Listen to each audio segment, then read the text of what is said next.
Today's Manna. 가스펠라이프 철치 데니얼 김 목사가 보내드리는 시간입니다.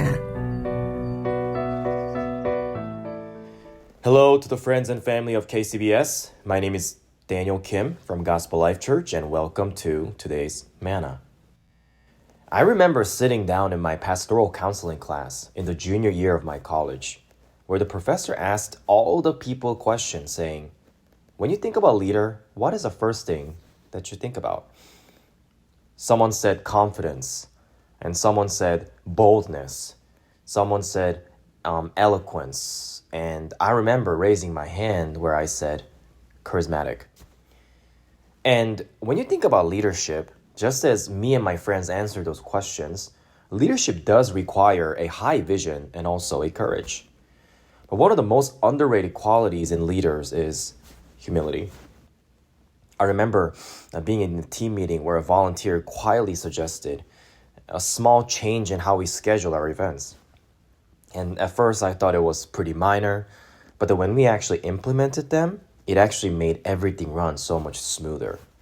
And that was a time where I realized how much I had been focused on my ideas instead of paying attention to the wisdom of others.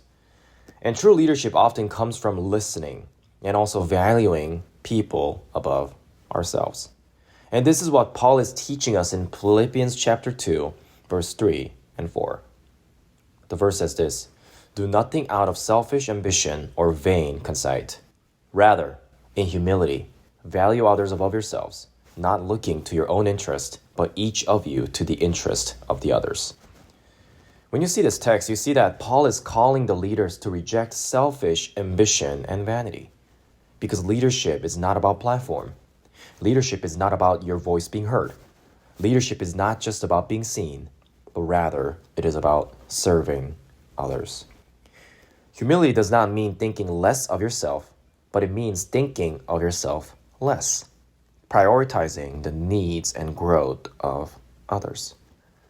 The Greek word Paul uses for humility here is tapeinophrosine, which literally means to have a modest or low view of one's own importance. And this does not symbolize weakness, but rather this is a strength that is under control. A leader who embraces humility empowers others. They build trust, and they create a culture where everyone can thrive. However, by contrast, the leaders who seek attention or control often drive away the very people they hope to lead. I want you to pause for a moment and think about a rowboat with a team of people paddling. If one person insists on steering and controlling every single movement, the boat might go fast for a moment. But eventually, the team gets frustrated and paddling out of sync. And now imagine there is another leader who quietly steers, listens to each person's input, and adjusts the course based on the group's strength. And this is the power of humility. It produces momentum, cooperation, and progress. In ministry and in life, we often underestimate the small, unseen acts of humility, asking for help, admitting mistakes, praising someone else's ideas, or letting someone else take the spotlight. These are the acts that actually move people and the mission forward. And I want to take a moment and ask yourself, are you really leading to serve, or are you leading to be seen? Some practical ways that you can actually implement this is for you to look for one area where you can let someone else take lead or receive recognition. Maybe you're going to let someone else from your coworker lead one project. You're going to publicly give a praise to somebody in your team and make sure you recognize this person's hard work instead of always prioritizing to advertise your win. The second thing is for you to practice active listening during the meetings.